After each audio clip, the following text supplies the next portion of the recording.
నేనైతే మా ఊరి పక్కన జరిగే గొల్లపిల్లి సంతకైతే వెళ్తున్నా. బాడీ గార్డ్ లా నా వెనక పరిగెత్తుకుంటూ వస్తున్న కుక్క నాదేనండి. ఎక్కడికి వెళ్ళినా నా స్కూటీ వెనకే పరిగెత్తుకుంటూ వస్తుందండి. దీని తల్లిని చిన్నప్పుడు ఎవరో మందు పెట్టి చంపేశారు. నేనే పెంచుకుంటున్నా. ఇలా కొద్ది దూరం వచ్చి మళ్ళీ తిరిగి వెనకకి వెళ్ళిపోతుంది. బెల్లం వాసనకి పుట్టల నుంచి సీమలు బయటకు వచ్చినట్టు వారానికి ఒకసారి జరిగే ఈ సంతకి అడవిలో నుంచి ఆదివాసులు బయటకు వస్తారు. ఇలా సైకిల్ తొక్కుతూ సైకిల్ లేని వాళ్ళు కాలి నడుకున సంతకొస్తారు.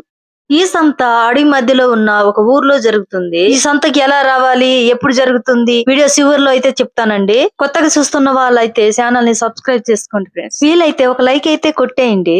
ఈ సంత ఉదయం పూట మాత్రమే జరుగుతుంది. చాలా మంది అయితే తిరిగి వస్తున్నారు సామాన్లు కొనుక్కొని సంత నుండి. అమ్మయ్య, సంత అయితే అయిపోలేదండి, ఇంకా ఉంది. ఈ పిల్ల చూడండి భలే స్టైల్ కొడుతోంది. కళ్ళకి కళ్ళద్దాలు పెట్టుకుని సిగ్గు పడుతోంది. నేను చిన్నప్పుడు మా నాయనమ్మ చేయబట్టుకుని సంతకైతే వచ్చేదాన్ని. మా నాయనమ్మ అయితే లేదు గాని సంత మాత్రం బాగా పెరిగిపోయిందండి.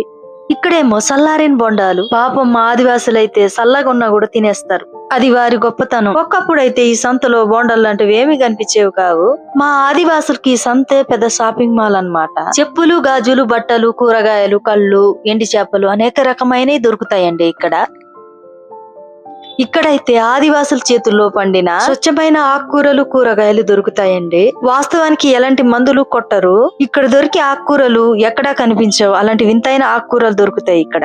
ఎండాకాలం ఎర్రసీమల గుడ్లు కూడా అమ్ముతారండి.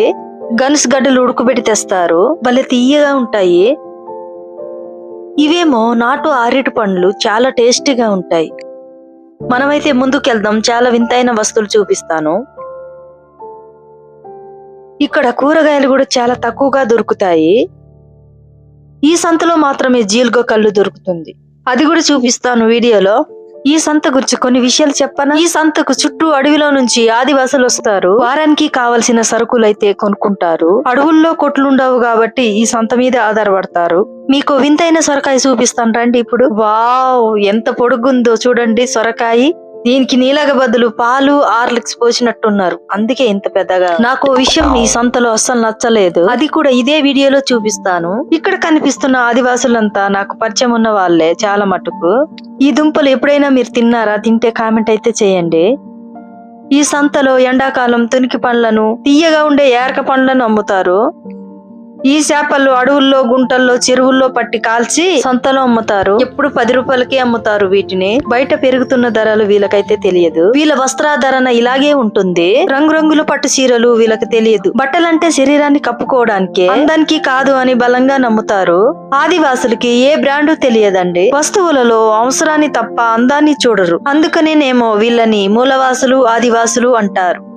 రండి రండి, నేను ఒక విషయం అయితే నాకు నచ్చలేదన్నాను కదా, అదేంటో మీకు చూపిస్తాను రండి. ఇక్కడ చూడండి, సరుకుల మధ్యలో బీరు సీసాలు పెట్టి అమ్ముతున్నారు. నేనైతే వాళ్ళకి తెలియకుండా తీస్తున్నానండి. వాళ్ళు ఎందుకంటే తెలిస్తే గొడవకు దిగుతారని. ఈ మంచంలో పోసి ఉన్నాయి పల్లీలు అనుకుంటున్నారా? అలా అయితే పప్పులో కాలేసినట్టే మీరు. ఇవి మందులు. అడవుల్లో ఆదివాసులు ఇప్పుడిప్పుడే ఇలాంటి మందులు వాడడం నేర్చుకుంటున్నారు. ఈ సంతలో ఆదివాసులకు కావలసిన అన్ని నిత్యావసరాలు దొరుకుతాయి. ఆదివాసుల గూడెల్లో దుకాణాలు ఉండవు. ఈ సంతలే వాళ్ళకి సూపర్ మార్కెట్లు. ఈ సంతకొచ్చే ఆదివాసులు కోయ భాష మాట్లాడతారు. సంతకొస్తున్నప్పుడు వారు పెరట్లో పండిన కూరగాయలు తెచ్చి అమ్ముతారు. ఆ వచ్చిన డబ్బుతో వాళ్ళకు కావలసిన వస్తువులు కొనుక్కొని వెళ్ళిపోతారు. వీళ్ళు డబ్బు ఎక్కువ ఆశించారండి. మా సంతలో మాత్రం దొరికే ఈ జీలుగ కళ్ళు గురించి చెప్తాను. ఇది సంవత్సరానికి ఒకసారి మాత్రమే దొరుకుతుందండి. అడవుల్లో నుంచి ఆదివాసులు తీసుకొస్తారు ఈ కళ్ళుని. ఈ కళ్ళు ఈ సంతలో అయితే ఫేమస్ అండి. ఇంకా ఈత కళ్ళు, తాటి కళ్ళు లాంటివి కూడా దొరుకుతాయి. నేను చాలా సేపటి నుంచి ఒక కాసుల గొలుసు గురించి అయితే వెతుకలాడుతున్నాను. కోయ ఆదివాసులు అనడానికి ఇది ప్రధాన గుర్తింపు అండి. ఆదివాసి మహిళలందరూ ధరిస్తారు దీన్ని. పండగలప్పుడు ఖచ్చితంగా ఇది మెల్లో ఉండాల్సిందే. ఇప్పుడైతే చాలా మటుకు ధరించడం లేదు మహిళలు. నేనైతే ఒక ఆదివాసి బిడ్డగా నేను ఇప్పుడు వేసుకుంటున్నాను. ఇప్పుడు ఇది మెల్లో వేసుకున్నాక కనీసం ఒక పుటవైనా దిగాలనుకున్నాను. కానీ నాకు కొంచెం సిగ్గుగా ఉంది. ఎందుకంటే నా చుట్టూ ఉండే వాళ్ళు నన్నే చూస్తున్నారు. అయినా నేను ఒకరికి భయపడను. వాళ్ళు ఏమనుకుంటే నాకేంటి? నా సాంప్రదాయం, నా ఆనందం నాకు ముఖ్యం కదా. ఎలా ఉంది ఫ్రెండ్స్? బాగుంటే కామెంట్ చేయండి. దీని ధర అడిగితే 800 రూపాయలు చెప్పిండు. నిజానికి ఇది 200 రూపాయల లోపే వస్తుంది. నా మొహంలోని ఆనందాన్ని చూసి రేటు అమంతంగా పెంచినట్టున్నాడు ఈ కొట్టాయన. కనీసం దీన్ని వేసుకొని పుడవన దిగాలనుకున్నాను. ఆ విధంగానైనా నా కళ నెరవేరింది. గాజులు, రబ్బర్ బ్యాండ్లు, తలపిన్నులు ఇక్కడ ఒకటేంటి అన్ని రకాలు దొరుకుతాయి. వీళ్ళకి సెల్ ఫోన్ కూడా తెలియదండి. నిజానికి మా వీడియోగ్రాఫర్ వీడియో తీస్తా ఉంటే ఫుట్బాల్ తీస్తున్నామేమో అనుకొని బట్టలు అయితే సర్దుకుంటున్నారు వాళ్ళు. ఈ అమ్మాయి మా ఊరు అమ్మాయి, మా ఊరిని ఇంకా నడుస్తూ సంతకొచ్చింది. చాలా మటుకు చిన్న వయసులోనే పెళ్లిళ్ళు చేసేస్తారు మా పెద్దవాళ్ళు. ఈ అమ్మాయికి 2 పిల్లలంటే మీరు నమ్మగలరా? ఇదే సంతలో వెదురు, చాటలు, బుట్టలు అమ్ముతారండి. ఇవన్నీ మా ఆదివాసుల చేతిలో తయారైన వస్తువులేనండి. ఇదే వీడియోలో మా ఆదివాసులు అమ్మే ఉత్పత్తులు చూపిస్తాను.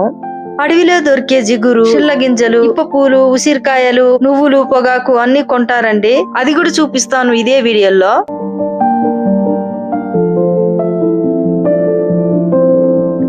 ఈ దుకాణం పెట్టుకున్న వాళ్ళు కూడా ఈ ఉత్పత్తులు తీసుకొని ఆదివాసులకి వాళ్ళకు కావలసిన సరుకులైతే ఇస్తారు. ఇక్కడ 2 భార్య భర్తలైతే వాళ్ళకు కావాల్సిన సరుకులంతా కొనేసి కొండల్లో అడవుల్లో ప్రయాణం చేయాలి కాబట్టి గట్టిగా ముడివేస్తున్నారు. ఈ సంతలో కనిపించే ఒక్కొక్కరిది ఒక్కో కథ. ఇది చాలా చిన్న సంత అండి, కానీ ఎన్నో జీవితాలు ముడిపడి ఉన్నాయి. అబ్బబ్బా, ఎన్నెన్ని రకాల గొలుసులో. మనకి ఇక్కడైతే కాసుల గొలుసు అయితే మళ్ళీ కనిపించిందండి. దీని రేట్ అడిగితే 1200 రూపాయలు చెప్తున్నాడు. 200కి ఇస్తావా అని అడిగా. పోమ్మా, పోయి అమెజాన్ లో కొనుక్కోమన్నాడు. ఇలాంటివి దొరుకుతాయా ఫ్రెండ్స్ అమెజాన్ లో? ఇదే అడవి ఉత్పత్తులు కొనే చోటు.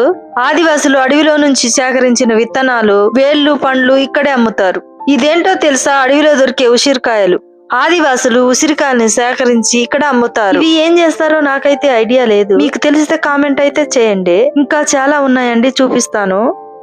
ఇవేమో అడవి పోడు భూముల్లో పండించిన నువ్వులు. ఆదివాసులు ఎక్కువగా నువ్వులు పండిస్తారు. ఇవేంటో తెలుసా మీకు? ఇప్ప పూలు. చాలా పోషక విలువలు ఉంటాయి వీటిలో. మన షాపింగ్ అయితే ముగిసింది. దారిలో వెళ్లే ఓ ఆదివాసిని అయితే ఆపుదాం. ఈ సంతలో వాళ్ళు ఏం కొన్నారో చూద్దాం. ఎంతైనా పక్కింటి పుల్లకూర రుచిగా ఉంటుంది కదా మనకి. ఈ అక్కనైతే దారి మధ్యలోనే ఆఫ్ చేశాను. ఏం కొనుక్కొని వెళ్తుందో ఇప్పుడు మనం చూద్దాం. ఇంటి వద్ద ఉన్న పిల్లల కోసం గొట్టలైతే కొన్నది. ఎంతైనా తల్లి ప్రేమ కదా. మేకలు కాయడానికి వెళ్లిన వాళ్ళ ఆయన కోసం అంబర్ ప్యాకెట్ సున్నం తీసుకుంది. ఆదివాసుల్లో కొంతమంది అంబర్ వాడతారు. అడుగున కొద్దిగా కూరగాయలు. అంతేనండి. నేనెవరో ముఖం తెలియదు, కానీ అడగగానే సంచిప్పి చూపించమంటే అన్ని చూపించేసింది పాపం అమ్మ. మళ్ళీ అడవి లోపల 5 కిలోమీటర్లు నడవాలంట ఈవిడ. చూసారుగా ఫ్రెండ్స్ మా సంత ఎలా ఉంది. ఇప్పుడైతే ఇక్కడికి ఎలా రావాలో మీకు చెప్తాను. ప్రతిరోజు ఉదయాన్నే భద్రాచలంలో పైదిగూడెం బస్సు ఉంటుందండి. పైదిగూడెంలో దిగిన తర్వాత 5 కిలోమీటర్ల దూరంలో ఈ సంత ఉంటుందండి. ఇది గొల్లపల్లి సంత అంటారు దీన్ని. ప్రతి బుధవారం జరుగుతుంది. ఉదయం 7 గంటలకు స్టార్ట్ అయ్యి 10 గంటల లోపు అయిపోతుంది. ఇంకా నా ఛానల్లో మరెన్నో కొత్త వీడియోలు అయితే రాబోతున్నాయి. చివరి దాకా చూసిన వాళ్ళైతే ఒక లైక్ అయితే ఇచ్చేయండి. మీ అడవి బిడ్డ రాధా.